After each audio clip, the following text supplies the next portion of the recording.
Salam qadarli qarindoshlar, qanday ahvolinglar? Amanglar bir hafta yaxshi o'tkazinglarmi?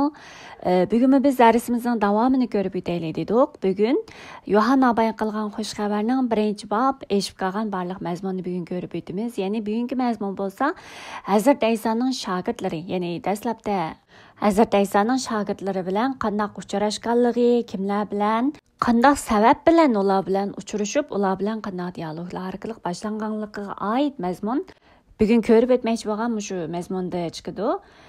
Biz oldingi qatimki mazmunlarda, ya'ni oldingi ish gapda bo'lsa, Yahyo payg'ambarning guvohligiga oid, ya'ni birinchi bobdagi Yahyo payg'ambarning guvohligi, uning Hazrat Ayso qanday guvohlik berganliklariga oid mazmunlarni qisqacha ko'rib o'tgan edik.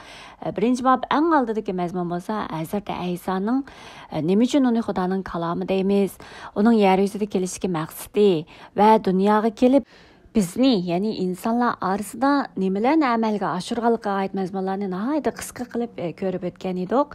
Undaq bo'lsa darsimizga kelaylik. Biz oldi bilan darsimizni boshlashdan burun bugungi mazmunni bir qatim o'qib chiqaylik. Atisi Yahyo payg'ambar ikki shogirdi bilan yana shu yerda edi. U yerdan o'tib ketayotgan Hazrat Aysoni ko'rib, "Qaranglar, Xudoning qurbonlik qilinadigan qo'zisi" dedi. Bu so'zni anglagan ikki shogird Hazrat Aysoning kaynidan mingishdi. Hazrat Ayso kayniga burilib, agishib kelayotganlardan, "Nimaga ojitinglar tushib qoldi?" deb so'radi. Ular, "Rabboni, qayerda tursiz?" dedi. "Kelib ko'ringlar" dedi Hazrat Ayso. Shuning bilan ular berib, uning qayerda turganligini ko'rdi. Bu tushdan keyin soat 4lar bo'lgan vaqt bo'lib, ular u kunni Hazrat Ayso bilan birga o'tkazdi. Yahyo payg'ambarning so'zini anglab, Hazrat Aysoning kaynidan mangan ikki kishining biri Simon Petrosning enisi Andar edi. Andar darhol o'z akasi Simonni tepib, uningga, "Biz Masihni topdik" dedi. Andar akasini Hazrat Aysoning oldiga ilib bordi. Hazrat Ayso uningga qarab, "Yohannaning o'g'li Simon, buningdan keyin sening isming Kefas bo'lsin" dedi. Atisi Hazrat Ayso Jaliliya o'lkasiga berishni qaror qildi. U Filipni tepib, uningga, "Menga ergishib mang" dedi. Filip Betsaydalik bo'lib, Andar bilan Petrosning yurtdoshi edi. Filip Nataliyani tepib uningga, "Musa payg'ambar Tavratda oldin aytgan, boshqa payg'ambarlarmi tilga olgan qutqizuvchi Masihni topdik. U Yusufning o'g'li Nasralik Ayso ekan" dedi. Biroq Nataniyal, "Nasralikmi? Ashu kichik bir shahardan mundaq yaxshi ish chiqarmi?" dedi. "Kelib ko'rib baq" dedi Filip. Hazrat Ayso Nataliyalning o'zining oldiga kelayotganligini ko'rib, u to'g'riliq. "Mana bu ichida qilcha hiyla kirsi yo'q, haqiqiy bir Isroil" dedi. "Mening qanday odam ekanligimni qayerdan bildingiz?" deb so'radi Nataniyal hayron bo'lib. Hazrat Ayso, "Filip seni chaqirishdan avval sening anjir daraxining tubida o'tirganligingni ko'rgan edim" deb javob berdi. Nataniyal Hazrat Aysoning boshqalar ko'rolmaydigan ishlarni ko'ralaydiganligidan hayron bo'lib, "Ustoz, siz shaksizki Xudoning o'g'li, Isroillarning podshohi ekansiz" deb e'tirof qildi. Hazrat Ayso uningga mundoq dedi: "Seni anjir daraxining tubida ko'rganligimni aytganligim uchun ishonatamsan. Buningdanmi cho'ng ishlarni ko'rsan texi." Andin shogirdlarga yana, "Bilib qo'yinglarki, sizlar osmonning ochilib, Xudoning farishtalarining inson o'g'lining yeniga tushib chiqib yuradiganligini ko'rasizlar" dedi. Xo'sh qarindoshlar, darsimiz kelsa, ya'ni bugungi darsimiz boshlashdan burun oldingi qatimli darslarni qisqacha o'ylab o'tsak, oldingi qatimda biz Yahyo payg'ambarning guvohligini ko'rib o'tgan edik. Ya'ni oldingi qatimda mazmun bo'lsa, Yahyo payg'ambar Hazrat Aysoning o'ziga qarab kelayotganligini ko'rib, "Mana bu butkul dunyodagi insonlarning gunohidan ozod qilinish uchun hozirlangan Xudoning qo'zisi" deb turib, shu Xudoning va'da qilgan, ya'ni muqaddas kitoblarda oldin aytilgan shu Xudo evatmoqchi bo'lgan, shu Masihlamoqchi bo'lgan, shu qutqizuvchisining, Masihning dal shu Hazrat Ayso ekanligini aniq deb turib, mana bu shu Xudo va'da qilgan, ya'ni bishoratlarda oldin aytgan, shu insonlarning gunohidan ozod qilinish uchun Xudo hozirlab evatgan Xudoning qo'zisi deb turib, kishilarga dal Hazrat Aysoning dal shu kishi ekanligiga guvohlik berganligini, ham Yahyo payg'ambar o'zining Hazrat Aysoning shu Xudo evatgan odamligini qanday bilganligiga oid bo'lsa, dal shu Xudo Yahyo payg'ambarga oldin aytib bergan bo'yicha Hazrat Aysoni suvga cho'mildirganda shu kaptar oldida, muqaddas ruhning kaptari oldida uning beshiga, ya'ni uning ustiga tushganligini, ko'rganligini, shunga Xudoning degan Yahyo payg'ambar degan shu so'zi dal Hazrat Aysoning ustida amalga oshirganligi uchun Yahyo payg'ambar dal shu deb turib, kishilarga dal mushu Xudoning va'da bergini, Xudoning shu oldin aytgani, bishoratlarda dal yozilgani degandek shularni deb turib, dal mushu kishi shu kishidir deb Xudoning qo'zisi dal mushu kishidir deb guvohlik bergani ko'rgan edik. Uning oldin qatimliq mazmunlarda bo'lsa Yahyo payg'ambar Xudoning evatmoqchi bo'lgan qo'zisining kelish oldi turganligini, ya'ni Xudoning yangi ishining boshlanish oldi turganligiga oid nurg'un guvohliklarni, shu xalqning qalblarini tayyorlab, shu qutqizuvchisining kelishi, ya'ni Xudo evatmoqchi bo'lgan shu kishining kelishidan burun o'zini hozirlash uchun guvohlik bergan bo'lsa, ammo oldingi qatimliq mazmun bo'lsa dal mushu kishi shu kishidir, men guvohlik berib kelgan shu kishi dal mushu kishidir deb turib, Hazrat Aysoga qaratib turib qilgan shu guvohligini biz ko'rib o'tgan edik. Unday bo'lsa, bugungi qismda dal Hazrat Ayso, ya'ni Yahyo payg'ambar bo'lsa izchil, biz 1-bobning 5-6 oyatlarga qaraydigan bo'lsak, Yahyo payg'ambarning Xudo tarafidan vaqti soati kelganda Xudo tarafidan maydonga chiqarilganligini, Xudo tarafidan avatilganligini, nima uchun? Shu haqiqiy nurga guvohlik berish uchun, shu haqiqiy nurni kishilarning, insonlarning tunish uchun Yahyo payg'ambarning Xudo tarafidan avatilganligini biz aytib o'tgan edik. Dal shuningdek endi Yahyo payg'ambar dal shu kishi mushu Xudoning bishartidagi Xudo oldin deb o'tgan shu muqaddas kitobdagi Xudo oldin deb o'tgan insonlarning gunohi uchun hozirlagan, ya'ni qurbonlik qo'zisi deb turib, haqiqatan Yahyo payg'ambarning dal shu Xudo uningga topshirgan vazifasi bo'yicha guvohlik berganliklarini izchil ko'rdik oldingi gapdimi. Bugungi mazmundimi dastlabki qismi, ya'ni 35-oyatmi dal shunday boshlandi. Ya'ni Yahyo payg'ambar har vaqt o'zining o'rnida Xudo bergan shu vazifasini sodiqlik bilan izchil o'rindiganligiga oid mazmunlarni bugungi mazmundan chiqadi. Masalan, 35-oyatda aytsa, Yahyo payg'ambar ikki shogirdi bilan yana shu yerda edi. Ya'ni bu yerda yana shu yerda degan bu qayer? Biz qaraydigan bo'lsak, bu Yahyo payg'ambar izchil hozir 1-bobdagi mush mazmunlar Yahyo payg'ambarning o'rni nada desa, Iordan daryosining sharqiy qit'idagi Baytaniya degan yezida, ya'ni kishilarni suvga cho'mildirgan, ya'ni kishilarni shu daryoda suvga cho'mildirayotgan emas, Yahyo payg'ambar. Dal shu yerda izchil shu yerda shunday guvohlik so'zlarini qilib turib, kishilarni tavba qildirishga, ya'ni tavbaga yetaklab turib, ularning tavba qilganliklarining isboti sifatida suvga cho'mildirib yurgan ana shu joydami yana Yahyo payg'ambar yana shu Xudoning topilgan, Xudoninga so'zlagan shu so'zi, ya'ni guvohlik so'zini davomli qilayotganligini ko'rib o'tamiz. Ya'ni 36-oyatda u yerdan o'tib ketayotgan Hazrat Aysoni ko'rib, qaranglar, Xudoning qurbon qilinadigan qo'zisi deb shuna deganligini. Ya'ni shogirdi boyada Yahyo payg'ambar o'z o'rnida Xudoninga topshirgan shu vazifasi bo'yicha, ya'ni shu haqiqiy nurga guvohlik berishga tegishlik shu vazifasini, shu guvohchi rolini saqlab, doim Xudoning xizmatiga bo'lgan shu sadoqati bilan har kun Xudoning xizmatini dal shu joyda, o'zining shu joyda ilib manganligini biz ko'ryapmiz. Ham shundaqla shu vaqtda shogirdlarga ham qaranglar, Xudoning qurbon qilingan qo'zisi deb oldingi qatimmi dal Hazrat Ayso ekanligini bilib turib jakarligini o'xshash, hamda Hazrat Aysoni ko'ribmi yana o'xshashlam Xudoning qurbonlik qilgan qo'zisi deb shundaq guvohlikni to'xtamay qilganligini, to'xtamay Xudoning so'zini, Xudoning bishorat bergani bo'yicha, Xudoning guvohlik berdigini bo'yicha izchil Hazrat Aysoga guvohlik berish xizmatini to'xtamay qilganligini ko'rib o'tamiz. Ya'ni bugungi mazmundagi cho'ng bir gavda nima desa, guvohlik so'zini anglab, shu guvohlik so'zga bo'lgan inkosi, ya'ni anglagan kishilarning shu guvohlik so'ziga bo'lgan inkosi va inkosidan keyingi ya'ni natija, ya'ni qisqachalik 3 so'z bilan yig'inchoqlasak, anglab, agashdi va tapdi degan o'sha 3 so'zga yig'inchoqlik bo'ldi. Ya'ni mazmuniga kelsak, Yahyo payg'ambar degan emasmi? Qaranglar, Xudoning qurbon qilingan qo'zisi deb degan. Va bu ikki shogird Yahyo payg'ambar guvohlik bergan shu so'zni anglagandan keyin bu shogirdlar qilgan nima desa, Hazrat Aysoning kaynidan mengishi. Xo'sh, unda biz mazmun orqali biz tafsiliy ko'rib olsak, bu ikki shogird so'zni anglagandan keyin Hazrat Aysoning keyinida mangdi. Va Hazrat Ayso o ikkisining agishib, ya'ni o'ziga agishib kelayotganligini ko'rib, "Nimaga ojitinglar tushib qoldi?" deb so'ragan. Bu so'zning ma'nosi ya'ni nimaga ojitinglar tushib qoldi degan gap, ojitinglar bor degan, ojitinglar tushib qoldi degan so'z biz grechcha asli zatao bo'lib, nimani izdaysizlar, ya'ni mendan nimani izlayapsizlar, mendan nimani kutyapsizlar degan o'xshash, mendan nimani topmoqchisizlar degan o'xshash shuna bir ma'no bildirgan so'z. Endi ikki shogirdim Hazrat Aysoning savoliga qarata qanday deydi desa, ustoz ya'ni Rabboni qayerda tursiz deb so'ragan. Bu yerda qayerda tursiz degan gap o'rningiz hozir turayotgan joyingiz qayerda, uyingiz nerede deganlik emas. Balki bu yerdagi asli ma'no bo'yicha qaraydigan bo'lsa, turmoq deb ifodalangan bu so'z, ya'ni grechcha ma'no degan shu so'z bilan ifodalangan. Bu ma'no degan so'zni Yohanna jihyaladi, ya'ni Yohanna yozgan 1-chi, 2-chi, 3-chi xat turmamdi. Shuningdimi, ya'ni Yohanna yozgan 1-chi xatda bu so'z qayta chiqdi.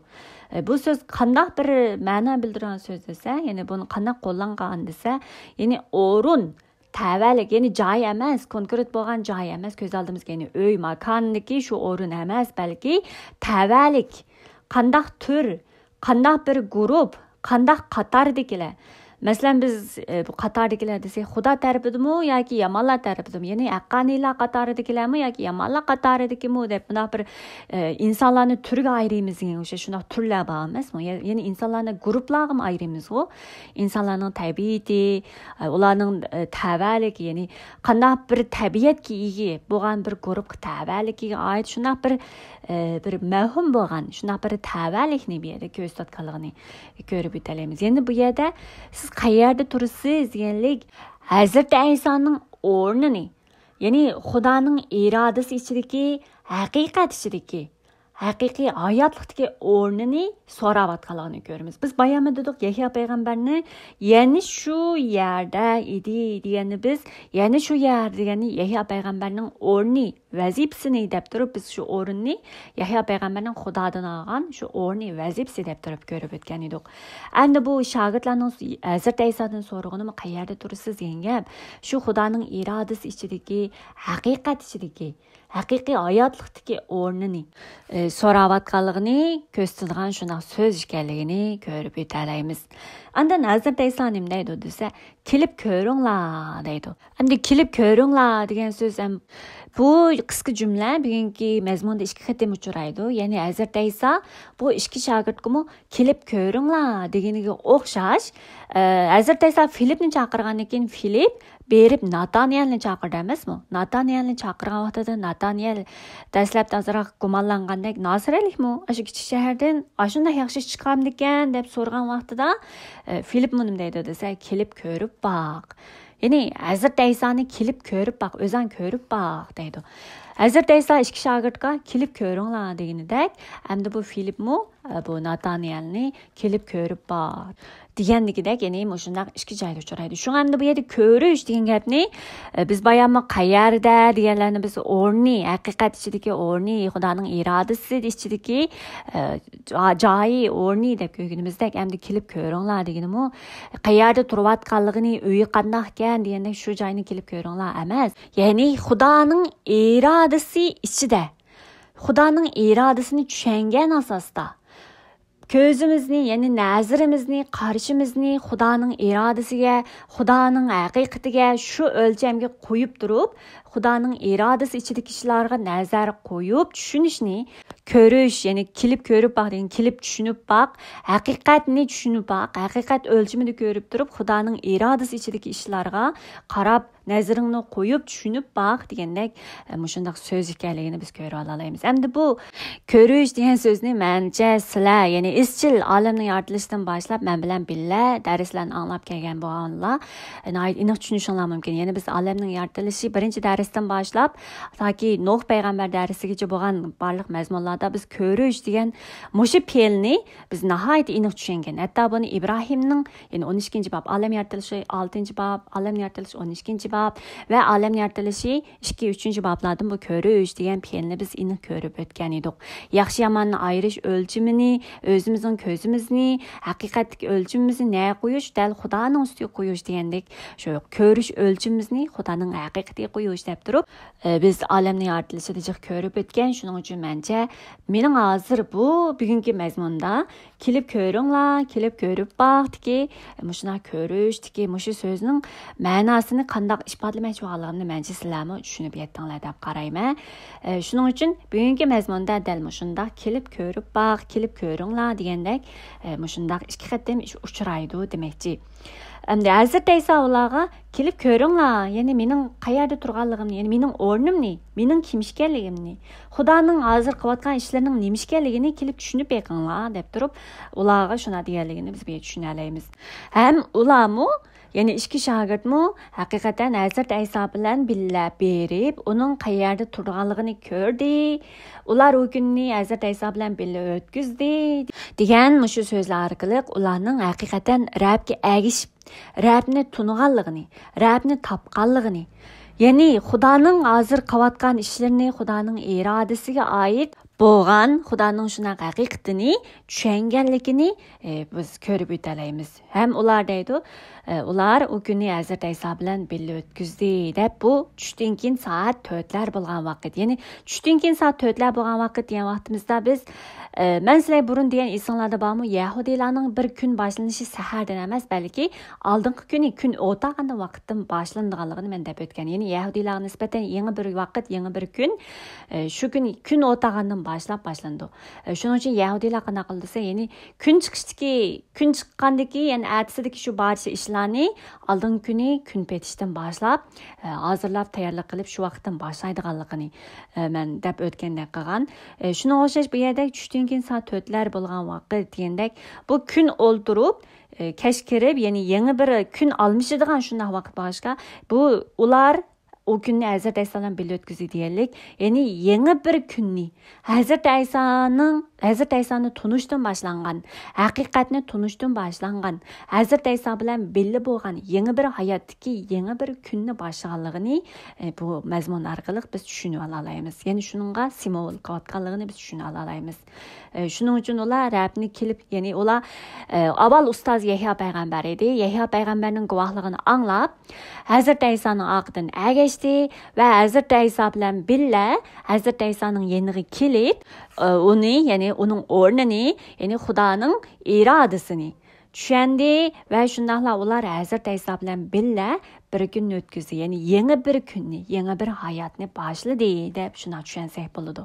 Chunki buni nereden yana bilib olamiz desak, ya'ni bu ikki shogirdning biri Simonning enisi Andar edi deb 40-oyda bor emasmi? Ya'ni Yahyo payg'ambarning so'zini anglab, Hazrat İsa'ning keyindan mangan ikki kishining biri Simon Petrosning enisi Andar edi.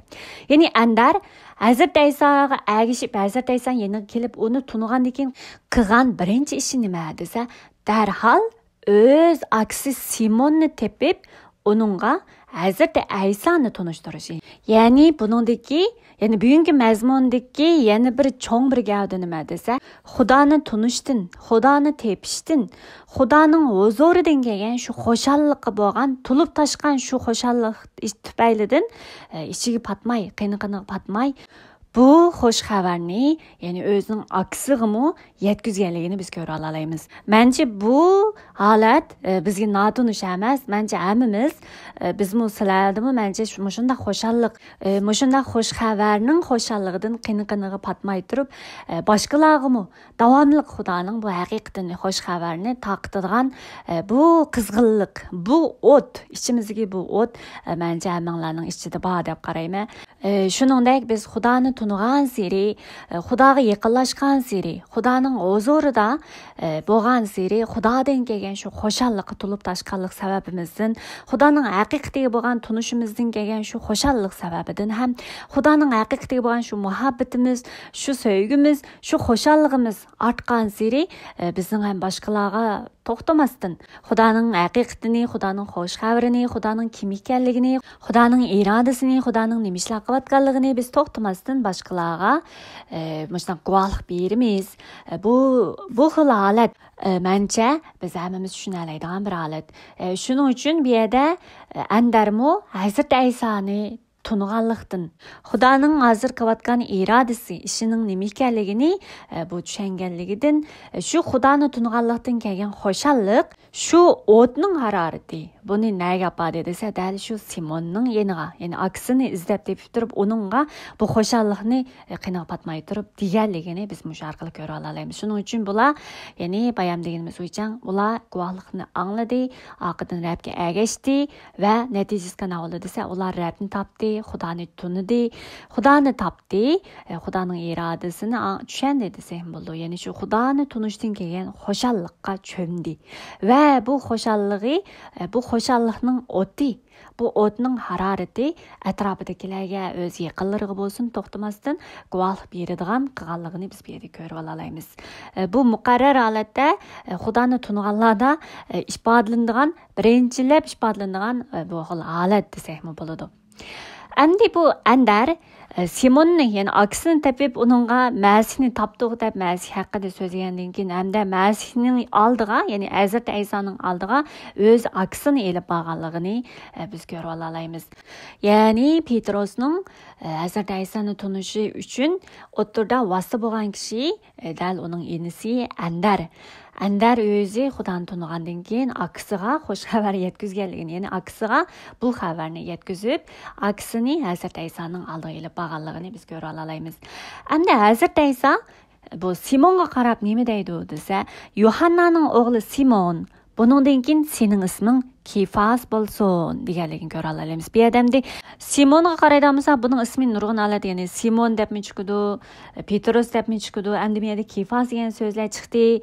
Endi bu so'zlarning ma'nosi zot nimada, ya'ni qanday so'zlardi deb balkim o'ylanib qolishinglar mumkin. Ya'ni bu yerda Petros degan grek so'z, Petros degan grekcha, endi bu Kefas degan aramcha. Simon degan bu İbranice ism. Asli bu Simon kim? Bu Simon asli İbran, ya'ni Yahudi emas. Shunga buning asli ismi Simon bo'lgan bo'lsa, Hazrat Ayso bo'lsa aramcha Kefas bo'lsin deb buningga aramcha bir ism qo'yganligini biz ko'ra olamiz. Ya'ni shu vaqtda, ya'ni Ayso Masih davrida bular İbrancha emas, balki aramcha qo'llangan. Shuning uchun Hazrat Ayso buningga Kefas bo'lsin deb aramcha deganligini biz ko'ra olamiz. Endi bu Petros degan, biz hammamiz Petros deb bilamiz buni. Ham Petros yozgan birinchi va ikkinchi xat deb muqaddas kitobimizda Petros degan ism bilan qo'llanilgan. Bu Petros, ya'ni deganimizda grekcha Petros, bayamqi Kefas deganning o'xshash ma'noligi, ya'ni qoram tosh degan ma'nodagi shu o'xshash so'zlar ekanligini biz ham bu orqali tushuna olamiz. Ya'ni nima demoqchi desa, Hazrat Ayso Simonni ko'rib, sening isming Kefas bo'lsin degani, bu hargiz buniki sening isming Kefas bo'lsin, sen Kefasga o'xshash bo'l deganlik emas, balki Rab Ayso, ya'ni Hazrat Ayso Simonning ichidagi, Simonning tabiatidagi shu qoram toshga o'xshab ketadigan shu xil tabiatni, shu xil buning mijoz xarakterini, shuning ichidagi shu bir alaydilikni ko'rib, Simonga sening isming Kefas bo'lsin, chunki sen Kefasga o'xshaydi ekansan, sening isming Kefas bo'lsin deganga o'xshash tushunsak bo'ldi. Ya'ni buning ichki tabiatini ko'rib, alaydiligini ko'rib, Simonning shuni Kefas deb chaqirganligini biz bu ko'ra olamiz. Chunki buni ikkinchi bobga kelsak, biz ikkinchi bob 24-oyatga qaraydigan bo'lsak, Hazrat Ayso butkul insonlarning qalbini bilgachga, ularga ishonmaydi. Inson tabiati haqida hech kimning uningga bir narsa deb berishning hojati yo'q edi, chunki o'zi kishilarning ko'nglida nima borligini biladi degan mazmuni bor. Ham shuninglar mushuning dal ostidagilar Nataniyalni ko'rgandan keyin uni ilmiy kirsi yo'q odam deydi emasmi? Nataniyalning tabiatini, ishki tabiatini ko'rib ham Hazrat Ayso Nataniyalga shunday deganga o'xshash. Shuningdek qisqasi Hazrat Aysoning Simonni qarab, Simonning ichidagi tabiatiga, ichidagi ishga alaydiga qarab turib, Simonning haqiqatan bir Kefasdek odamligini ko'rib turib, uningga sening isming Kefas bo'lsin, ya'ni qoram tosh bo'lsin deganligini ko'ra olamiz. Ya'ni buning g'oyat mazmun bor. Masalan, Matta bayon qilgan xush xabar 16-oyat, ya'ni mush qoram toshga oid mazmun, ya'ni Petrosga oid mazmun bor. Ya'ni ular Filip Qaysariyasi degan shu, ya'ni butlar qaplab ketgan bir shahar bu ya. Sizlar Filip Qaysariyani YouTube'lardan izlab baqsanglar bo'ldi. Shuningga oid mazmunlarni shu vaqtda kishilar inson o'g'lini kim deb bilgan degan vaqtda shogirdlar uni buni degandan keyin sizlarchi sizlarmen kim deb bilsizlar degan vaqtda shu vaqtda Petros siz mangu hayot Xudoning o'g'li qutqizuvchi Masih ekansiz degan vaqtda Hazrat Ayso nima deydi desa, Nima degan baxtlisan, Yunus o'g'li Simon? Bunisi oshkorlovchi inson emas, balki arishlik otam Xudodir deb. Ya'ni shuni aytayki, sen bo'lsang Petrus, ya'ni bayan Petrusni biz Qur'on tashladik-emasmi? Bu jamoatchiligimni, ya'ni men jamoatchiligimni bu tosh ustiga ko'rman. Uning ustidan o'limning kuchi g'olib kela olmaydi deb, mushu Petrusning e'tiqodini, Hazrat Aysoning ko'rsatganligini, ya'ni shuni nazarda tutib deganligini biz ko'rib olamiz. Qisqasi bu oyatda, ya'ni Hazrat Aysoning Simonga qarab, sening isming Kefas bo'lsin degandiki, mushunaqa Hazrat Aysoning Simonning ismini mushunaqa o'zgartishi, Simonga bir kichik ismni qo'yishidiki, ma'noni biz ham shu mata bayon qilgan xush xabar bilan birlashtirib ko'rish orqali, ya'ni Simonning tabiatidagi alayligini ko'rib, uningga Qur'on tash degan ismni, ya'ni Xudoning yo'lidagi, shu yo'l ustidagi onun roliga asosan Xudoning yo'lidagi Simonning ismini Kefas deb turib qo'yganligini biz ko'rib olamiz. Endi davomga kelsak, yana bir odam bo'lsa Filip. Bugungi mazmundagi birdan-bir Hazrat Ayso o'zi berib, aktivlik bilan o'zi berib chaqirgan kishi kim desa Filip. Ya'ni Hazrat Ayso Filipni tepib, onunğa manga əgişib mang deb turib onu chaqirdi. Ya'ni Rab o'zi chaqirgani dal Filip. Endi bu Filipmi, ya'ni Andar va Petrus bilan bir yeziliq, ya'ni Betsaydalik ekanligini bu yerda tunishtirib, ya'ni yurtdosh deb turib.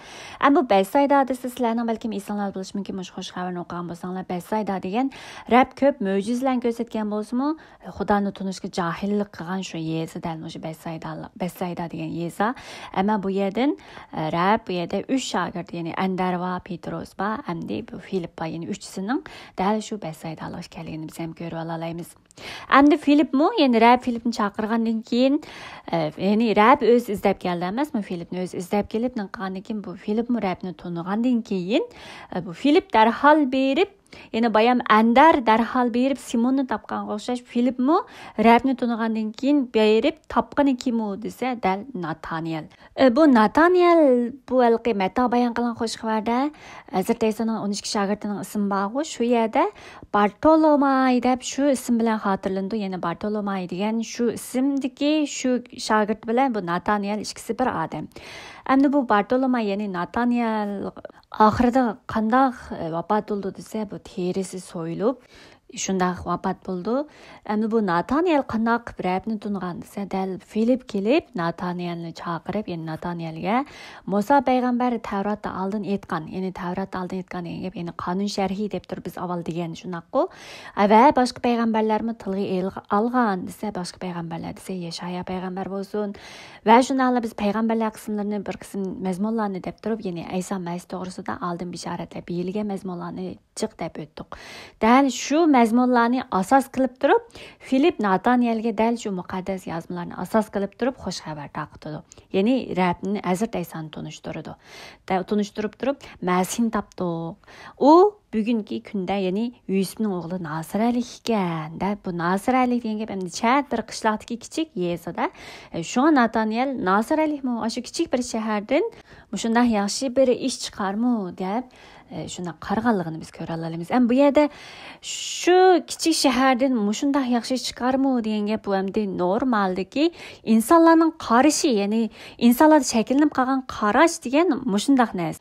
Ya'ni insonlar kundalik turmushida, ya'ni yashash jarayonida o'zining o'ylaganlari, qarg'anlari, shu ahvollarga asosan lam qaror chiqarib olgan, shunday bir yakunlab olgan qarashlari, o'y fikrlari dal shunday narsalar ekan. Ya'ni bir taraflama dunyoga xos, ya'ni dunyodagi kichikdan bir narsaga asosan chiqqan o'y fikr qarashlarga insonlar shu qadar bekinib yashaydiganligini biz ham bu orqali ko'ra olamiz. Ya'ni bu yerda Nataniyelning bu gapi, ya'ni Nasiralik o'sha kichik bir shaharda bunday yaxshi chiqarmi degan bu gapi Nataniyelning lam so'zi bo'lmasdan, balki shu vaqtdagi yashayotgan, shu joyda yashayotgan kishilarning bu yeziga bo'lgan butun hem de bütün kişilerin bu yezgıban karışıda şundaqla başka kişilerin bu yezgıban karışıga vekil kıldığını görüp edelaymiz.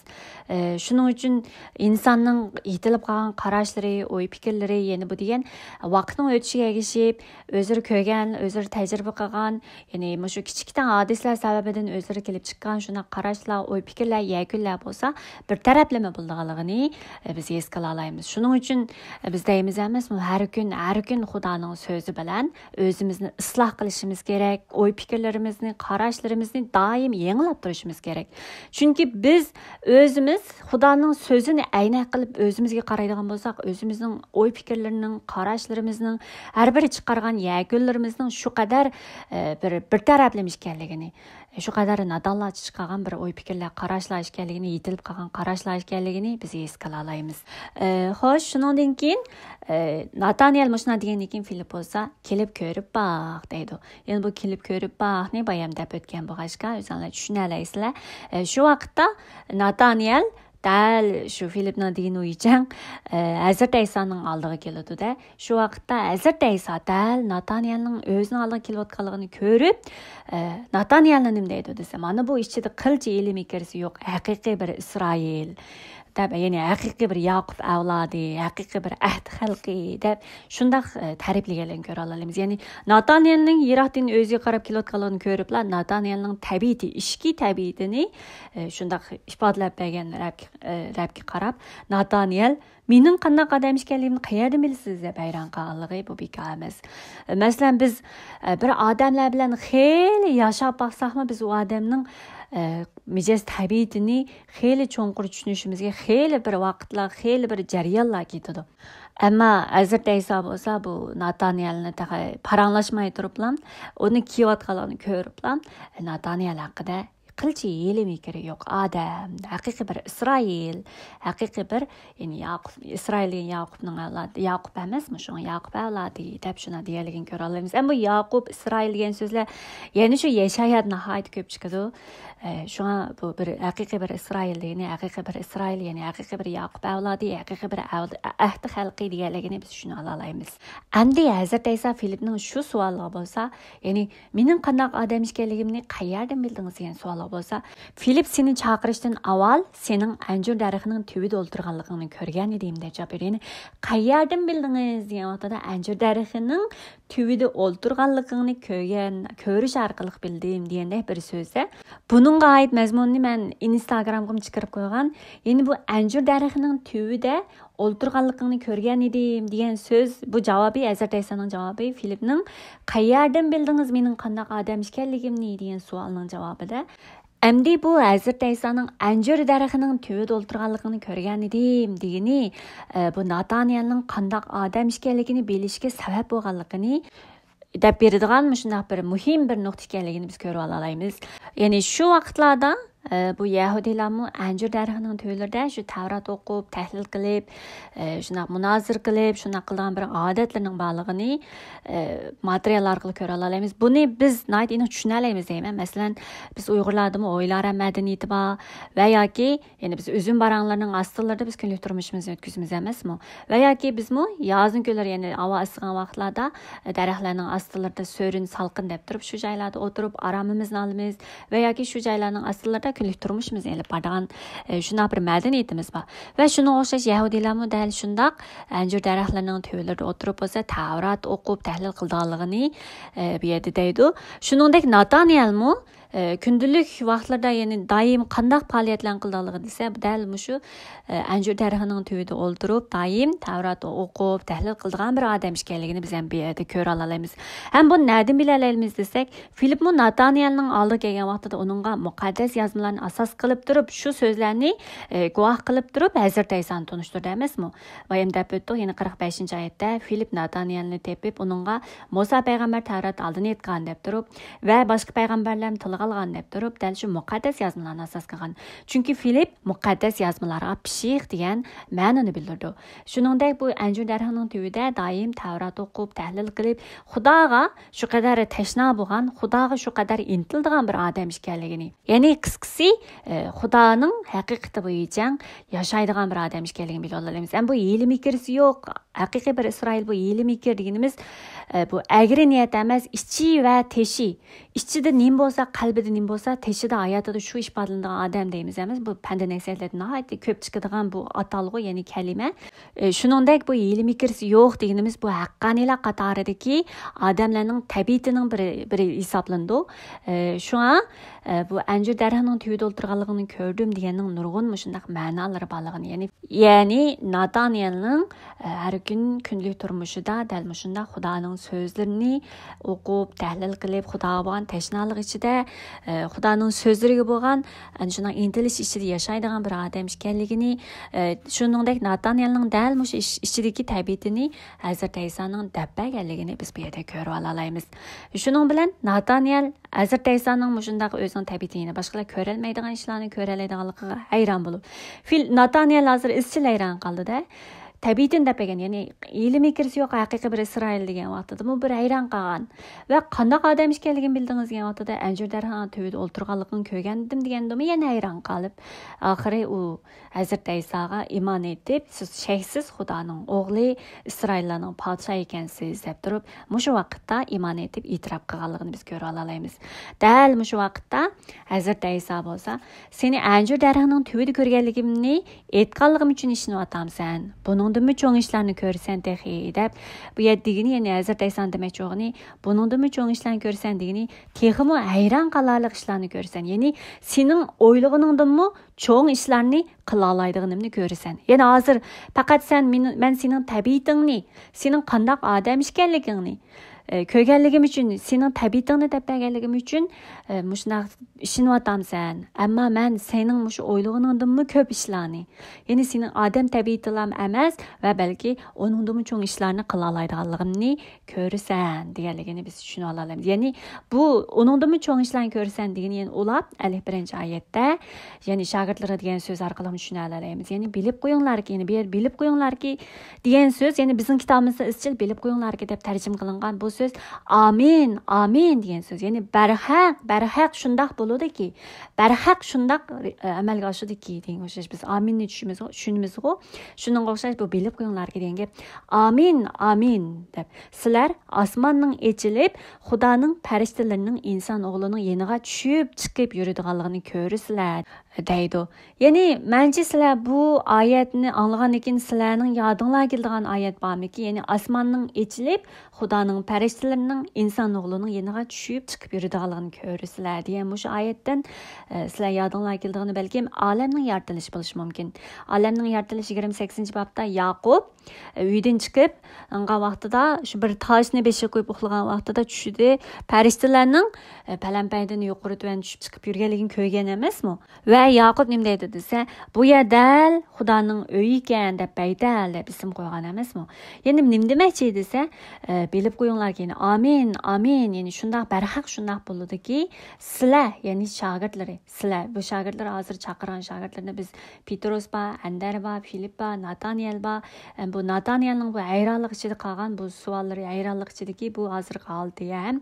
Rab nima deydi desa, texmi cho'ng ishlarni qilganligimni ko'rsan deb turib, ya'ni texmi cho'ng ishlarni ko'rsan deyish orqali bu oyatni deyishi osmonning ochilib, Xudoning farishtalarining mening yenimga tushib chiqib yurganligini ko'rasizlar degani, ya'ni bu yerda men dal shu Yaqub e'tirof qilgan, ya'ni shu Xudoning uyi ekanligimni, mening dal Xudoning uyi ekanligimni sizlar ko'rasizlar degan ma'noda. Bu yerda Rabb Isoni nimishki Xudoning uyi deymiz desa, bu dal Mushu Yohanna bayon qilgan qo'shiqlar keyin gapda balkim so'zlashimiz mumkin. 2-bobda Hazrat Iso, ya'ni o'tib ketish e'tiroz qilgan vaqtida markaziy ibodatxonaga kelib, qurbonlik uchun ishlatilgan qo'yqali kapital sotuvchilarning hamma mollarini qo'g'lab chiqarib, shu niqilgan bir hodisa bor emasmi? Shu vaqtda Yahudiylar deydi, "Sen bu ibodatxonni bunday qilish uchun nima uchun bunday qilsa?" desa, "Hatto sen Xudoning o'zini avatganligini isbotlash uchun bizga bir karomat ko'rsatmamsan" desa, Hazrat Iso nima deydi desa, "Karomatim shuki ibodatxona vayron qilsanglarmi 3 kun ichida yangi boshni yasab chiqaman deb turib Hazrat Aysoning bu yerda ko'rsatgan demakchi bo'lgan ibodatxona, ya'ni ibodatxona degan Xudoning uyi emasmi? Ibodatxona dal o'zining tinini ko'rsatadiganligini alayda tushuntirib o'tadi. Ya'ni bu ibodatxona Xudoning uyi, ya'ni kishilarni, insonlarni Xudo bilan bog'lab, ya'ni Xudoning uyi, ya'ni ibodatxonaning qilgan joy Xudoning huzuriga keladigan joy. Xudoning huzurida, Xudoning oldiga keladigan joy emasmi? Buni bu oyatning mazmunini davomli biz 2-bobda texmi cho'nqur tushunib o'talaymiz. Ya'ni nima demoqchi desa, Nataniyal izchil hayronlik ichida siz shayksiz Xudoning o'g'li, Isroilning podshohi ekansiz deyapti-da. Hazrat Ayso buningdimi cho'ng ishlarni ko'rasan, ya'ni texmi hayron qolarlik ishlarni, sening o'ylig'iningdimi cho'ng ishlarni qilganimni ko'rasan deb aqidillam ulablam shogirdlarga mush oyatdagi, ya'ni osmonning echilib Xudoning farishlarining inson o'g'lining yana tushib chiqib yurganligini ko'rasizlar degan gap. O'zining dal shu Xudoning uyi, ya'ni o'zining tinining dal shu Xudoning uyi sifatida, ya'ni Xudoning Hazrat Ayso orqali amalga oshirmoqchi bo'lgan shu cho'ng irodasini, mukammal irodasini sizlar ko'rsizlar, sizlar shuningga guvohchi bo'lasizlar degan o'xshash shu ma'nolarni bildirganligini biz ko'rib o'talaymiz. Ma'qul qarindoshlar, bugungi mazmun mushagichi bo'lsin. Bugungi mazmunnikidek Hazrat Ayso to'g'risidagi guvohlikni anglab, agashganlarning topgan xo'sh Hazrat Aysoni tepish orqali, ya'ni Xudoni tepish orqali ularning qalbiga to'lgan, to'lib tashgan shu xo'shallik, shu o't va o'tning harorati bilan ularning izchil o'zaro bir-biriga guvohlik bergandagi shu holatlarni biz ham ko'rib o'tdik. Bugungi mazmun orqali mana sizlarning Xudodan kelgan, ya'ni Xudoning sizlar biringlarga ato qilmoqchi bo'lgan shu irodasini, yetkazmoqchi bo'lgan uchurlarni, cho'nqur shunday bir irodalarni tunib yetishinglarga tilakdoshman.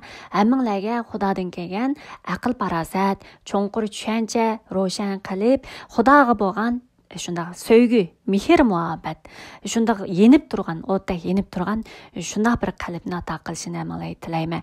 Ma'qulamiz biz keyingi sonda ko'rishaylik. Hammanglar omon bo'linglar.